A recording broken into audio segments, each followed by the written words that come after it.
We talked about angular momentum in quantum mechanics, and last time developed the eigenvalues and eigenfunctions for angular momentum squared, L squared, and L sub z.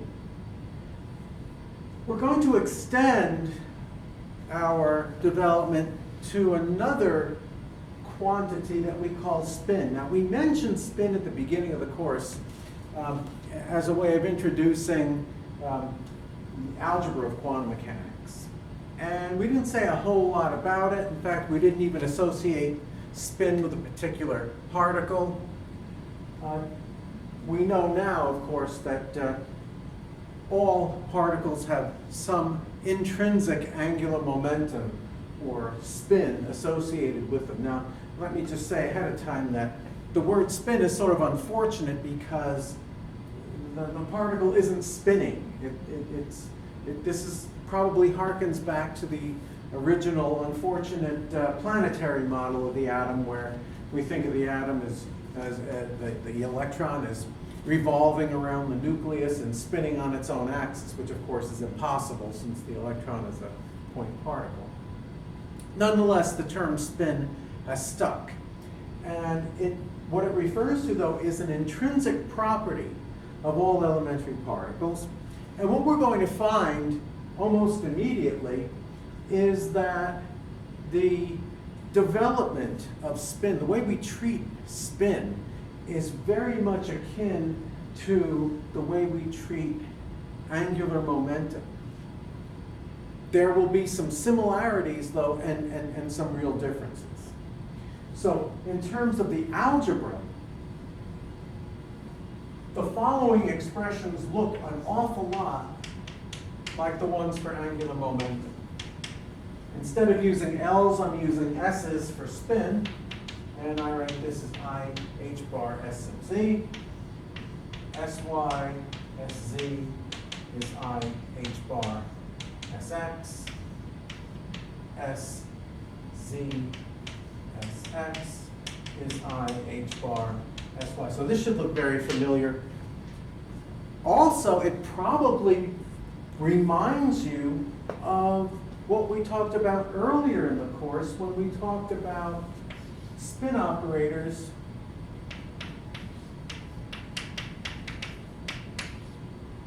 that look like this.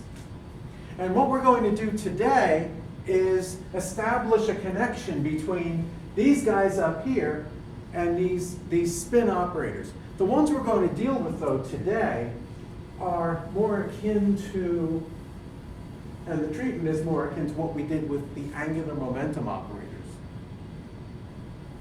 Turns out that the eigenvectors of S squared satisfy the following expression, h bar squared S times S plus 1 times the ket Sm, and Sc applied to Sm is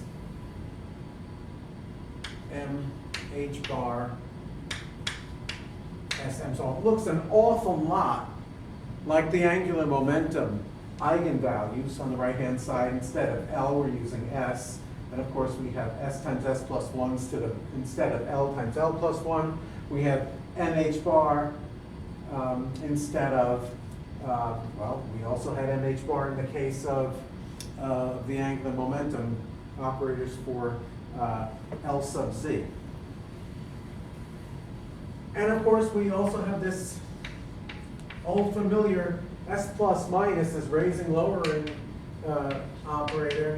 S plus minus I Sy is equal to h bar times the square root of S plus 1 minus m plus or minus 1 applied to S and m plus or minus 1.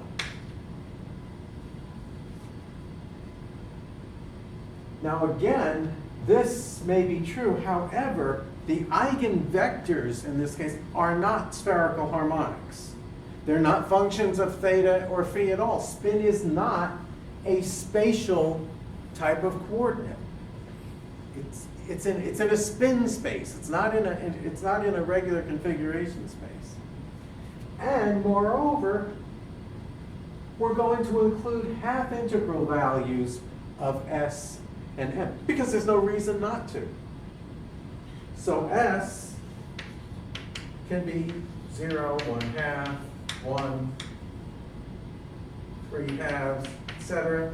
M, like in the case of angular momentum, can go from minus s to s. So m can range from minus s plus 1, 0, s minus 1, s, and everything in between in half integral steps. Physically, what are we talking about? Every elementary particle has a spin associated with it.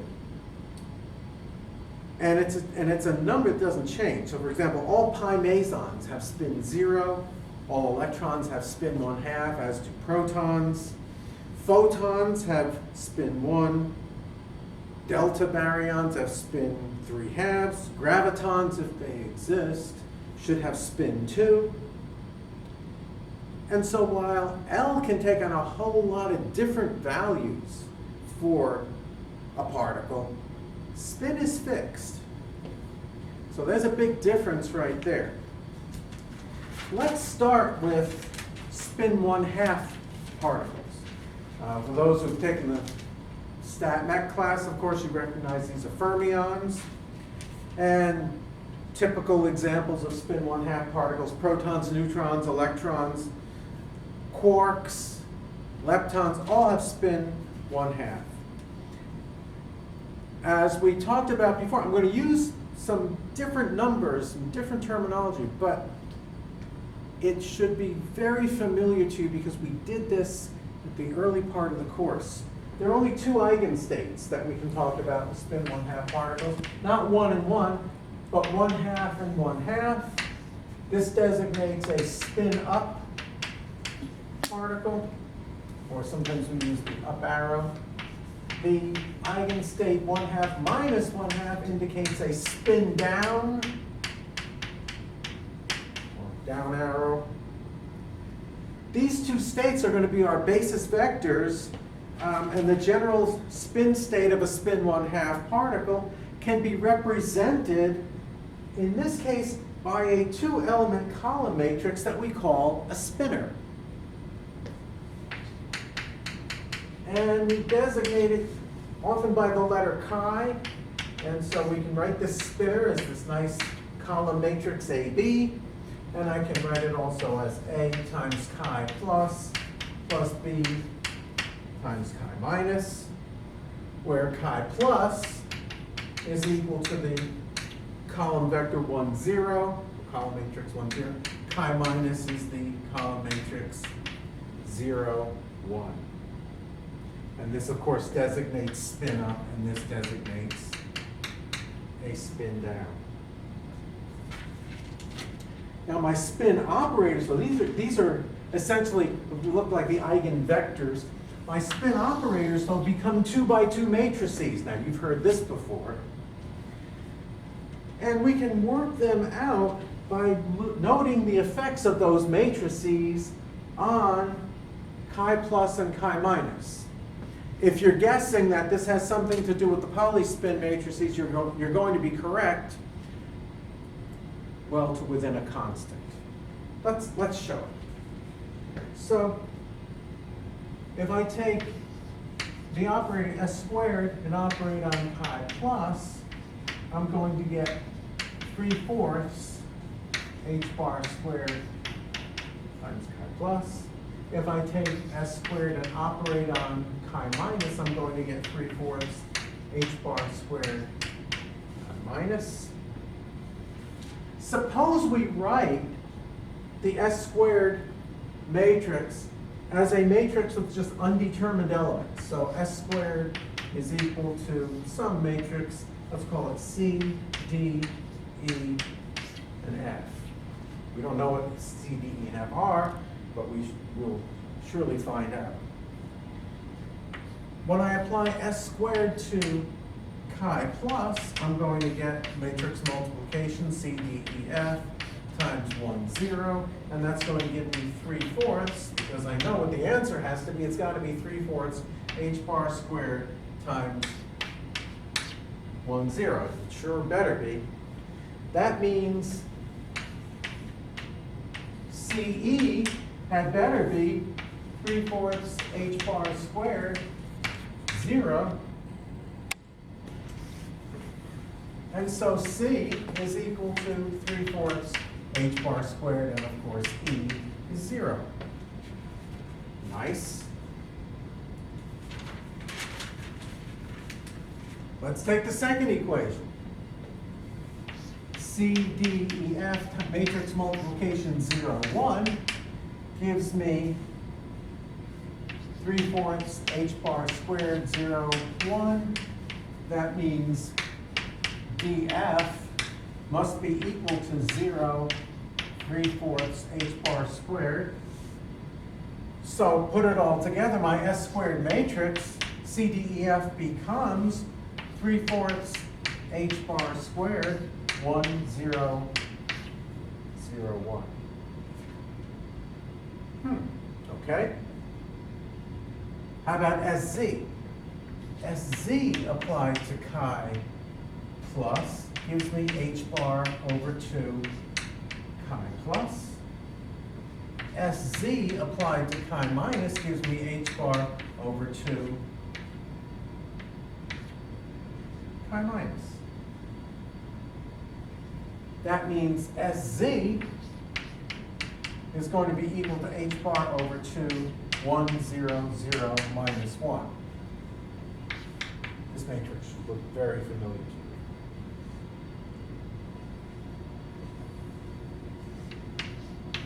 S plus applied to chi minus gives me h bar times chi plus.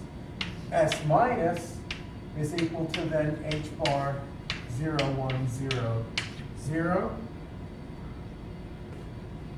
S plus minus is equal to Sx plus I Sy. Therefore, Sx must be equal to 1/2 S plus S minus. Sy must be equal to 1 over 2I, S plus minus S minus. Put it all together, and then Sx is just equal to h bar over 2, 0, 1, 1, 0. Sy is equal to h bar over 2, 0 minus I, 0. Stop me if you've heard this before. Notice if I were to divide each of these guys by h bar over 2, I would get the Pauli spin matrices that we talked about earlier in the class, where sigma x, of course, is 0, 1, 1, 0. Sigma y is 0 minus I, 0. And sigma z is 1, 0, 0, minus 1. No surprise.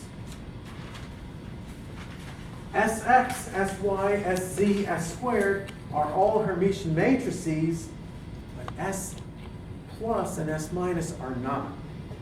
Therefore, I should be able to observe Sx, Sy, Sc, and S squared, but I would not be able to observe S plus or S minus.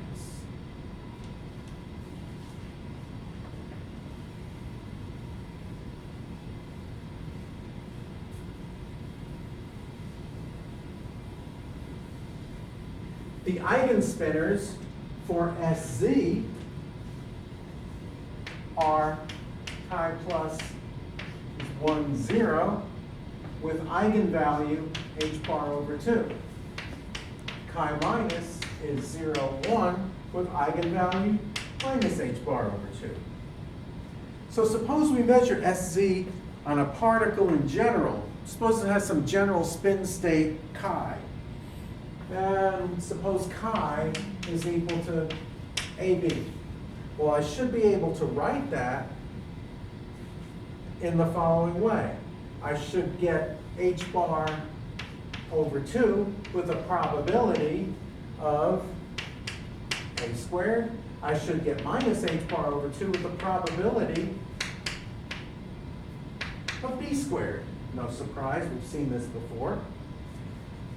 So the spinner has to be normalized since a squared plus b squared equals 1.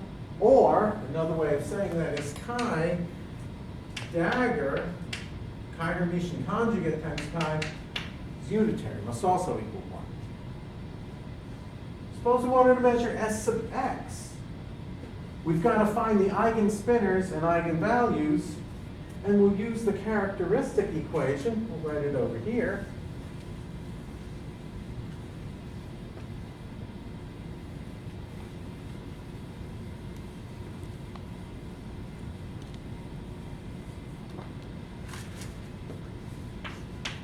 Minus lambda, h bar over 2, h bar over 2 equals 0. This gives me lambda squared is equal to h bar over 2 squared. And of course, then lambda would be either plus or minus h bar over 2 for my x eigenvalues. Possible values for s sub x are the same as those for s sub z. So h bar over 2, 0, 1, 1, 0 times, call it alpha beta, is equal to plus or minus h bar over 2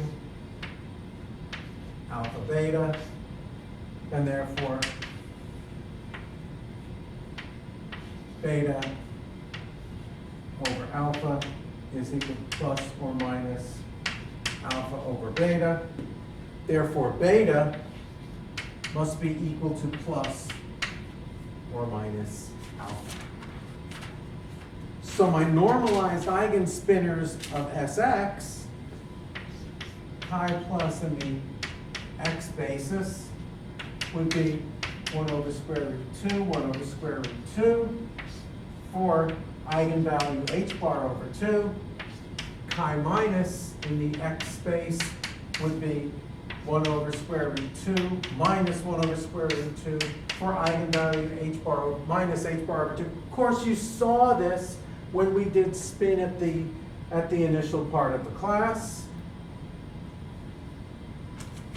The eigenvectors span the space, this so-called spin space.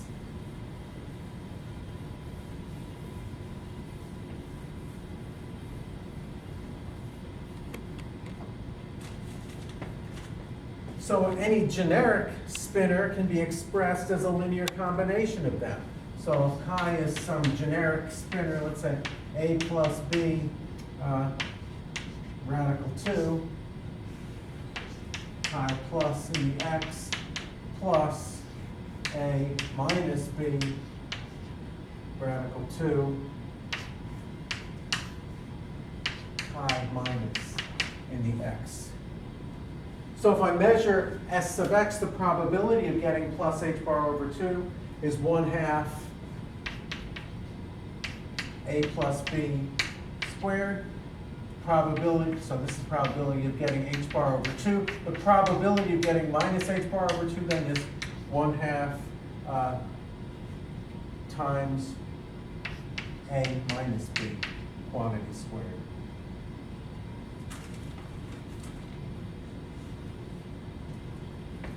Let's do a simple example. Let's see if we can work with these spin algebras.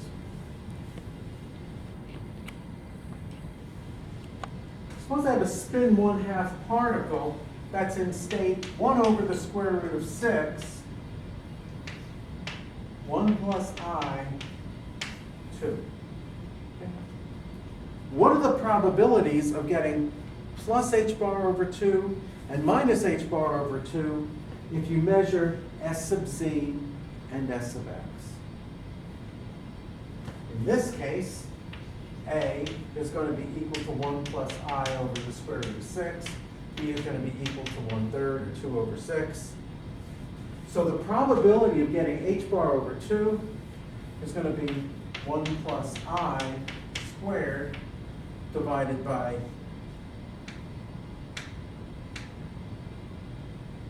6, or 1/3. The probability of getting this is going to be,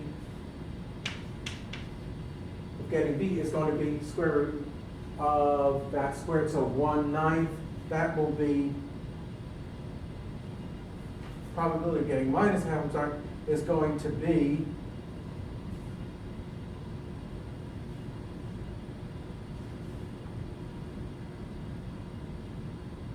this should be 1 over square root of 6. It's going to be 1 over 6.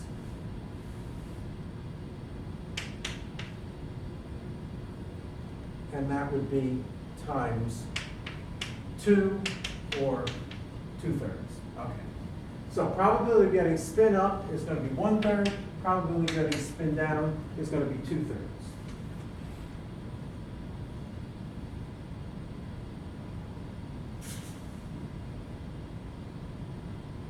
That should be 2 over square root of 6. Sorry. Okay. Now, let's do it for S sub x. For S sub x, we have 1/2 3 plus I over square root of 6 squared. This is probability of h bar over 2. And that's going to be 5 over 6. We hope the other will be 1 over 6. Probability of getting minus 1/2 is going to be equal to 1/2 times minus 1 plus I over square root of 6 squared, or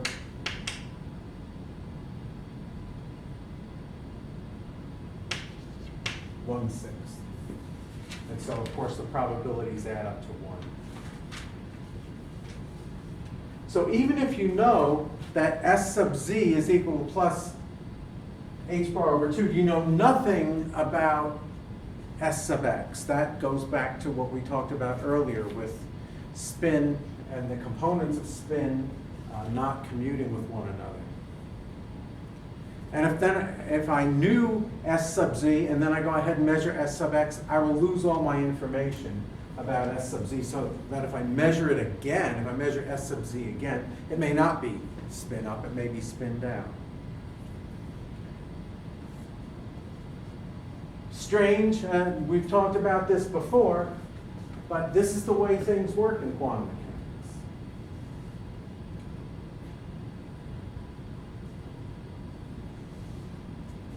Let's have a look at what happens to an electron in a magnetic field. We're going to introduce this today, and next time we may take a more firm example, that of Larmor precession. So spinning charged particles constitute magnetic dipoles, as you might expect. Magnetic dipole moment and spin angular momentum are proportional to one another. I can write mu, my magnetic moment, is equal to some gamma times spin. And gamma is what we call the gyromagnetic ratio. It's the proportionality between the magnetic moment of the particle and its spin. So if I put a magnetic dipole in an external magnetic field B, it should experience a torque, mu cross B, that will tend to rotate that dipole in the direction of the field, like a compass needle. The energy associated with that magnetic dipole, you might remember, is mu dot B, or minus mu dot B. And we can talk then about a Hamiltonian for a spinning charged particle, H, as equal to minus gamma B dot S. And S is going to be the appropriate spin matrix for this problem. I'd like to do a concrete example of this called Larmor precession. I'm going to pick up with that next time.